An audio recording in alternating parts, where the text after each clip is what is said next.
तो अस्सलाम वालेकुम। ये 6 स्टेप है, इन 6 स्टेप्स को आपको फॉलो करना पड़ता है और उसके बाद आपको जो है वो यूके का वीज़ा मिल सकता है।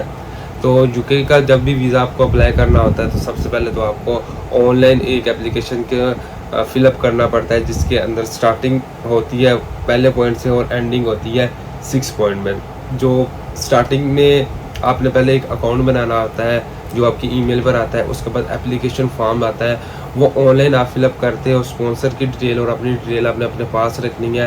ए टू जी जो है आपने डिटेल्स देनी है, जिसके अंदर अगर आप शादीशुदा है तो FRC MRC बैंक स्टेटमेंट्स होंगी, और जो स्पॉन्सर है उसकी बैंक स्टेटमेंट, उसका स्पॉन्सर लेटर, उसकी जो है जो पासपोर्ट की detail, email detail, address detail, आपकी एड्रेस डिटेल, ये सारी एप्लीकेशन आप फिलअप करोगे। उसके बाद नेक्स्ट प्रोसीजर आता है डॉक्यूमेंट्स का। तो जितने जो डॉक्यूमेंट्स होंगे वो आपको अटैच करने होते हैं, और सभी के सभी डॉक्यूमेंट्स को आपने स्कैनिंग करके उसको शॉर्ट फॉर्म में रख के उसकी जो साइज़ है वो मिनिमम रख के अपने कंप्यूटर में रख लेना है। तो डॉक्यूमेंट्स में आपने बताना है कि मैंने ये डॉक्यूमेंट्स को अटैच करना है। पहले आप वेरीफाई करते हो कि मैंने स्पॉन्सर के कौन से डॉक्यूमेंट्स लगाने हैं और अपने कौन से डॉक्यूमेंट्स लगाने हैं। इसके बाद डिक्लेरेशन आएगी, जिसके अंदर वो पूछते हैं कि जो आपने इन्फॉर्मेशन हमें प्रोवाइड की है वो करेक्ट है या नहीं। तो आपने डिक्लेयर करना होता है, अपनी एज को भी डिक्लेयर करना होता है। वो डिक्लेरेशन के बाद नेक्स्ट प्रोसेस आता है पेमेंट का। पेमेंट आपके मास्टर कार्ड, वीज़ा कार्ड के थ्रू होगी, जिसके अंदर इंटरनेशनल सेल एंड परचेज वाला जो है ऑप्शन ओपन होता है। करंटली जो चार्जेस है 115 पाउंड, टैक्सेस वगैरह मिलाकर 125 पाउंड तक आपको फ़ीस जो है वो पे करनी पड़ती है।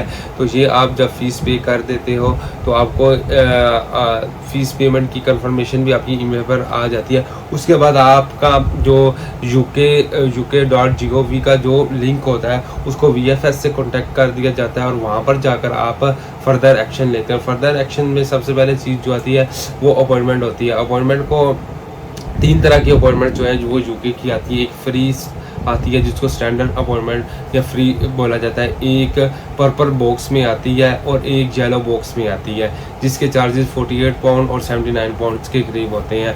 तो ये आपकी मर्ज़ी होती है कि आप 80 पाउंड वाली, 50 पाउंड वाली या फ्री अपॉइंटमेंट्स आपको अवेल करनी हो। जो फ्री अपॉइंटमेंट्स होती हैं वो आपको पता है महीने डेढ़ बाद की होती है।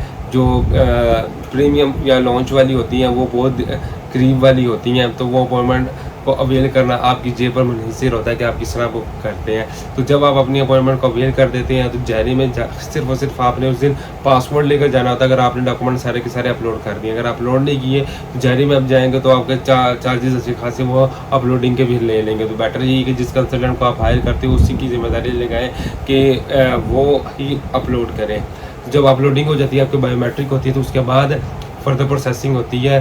जो यूके वाला इमिग्रेशन या होम ऑफिस होता है वो पाकिस्तान और जो यूके में स्पॉन्सर होता है उनके कंपैरिजन करता है कि इनको वीज़ा मिलना चाहिए या नहीं मिलना चाहिए। अगर वीज़ा मिल जाता है तो फिर से आपको जहरी से ही कॉल आती है कि आकर अपना पासपोर्ट कलेक्शन कर लें, और अगर रिजेक्शन हो जाती है तो पासपोर्ट कलेक्शन तो आप करने जाओगे जहरी से, लेकिन रिफ्यूज़ल लेटर अक्सर जो है वो ईमेल पर भी आपको रिसीव हो जाता है। तो UK visitor visa, short visa, conference visa, business visa, उस सिलसिले में अगर हमारी कंसल्टेंसी आपको चाहिए, फॉर्म फिलिंग से लेकर अपॉइंटमेंट से लेकर डॉक्यूमेंट्स की अपलोडिंग तक वो आप हमसे कांटेक्ट कर सकते हैं। ऑनलाइन भी सर्विसेज ले सकते हैं और ऑफलाइन भी।